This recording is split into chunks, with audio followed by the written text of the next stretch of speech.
আমার কুত্তাটা এমন করতেছে।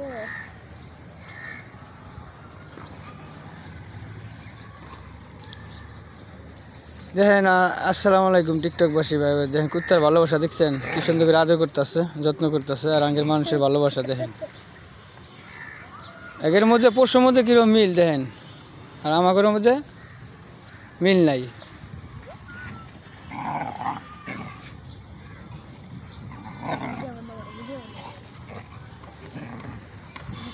আয় আয় বিলাই, এই বিলাই, এই যাস না। দেখেন ভাই, আমাদের মানুষের ভিতরে যে এরকম মিল থাকতো তাহলে দেশে আর কাজে ঝগড়া হইতো না ভাই। এই দুনিয়ায়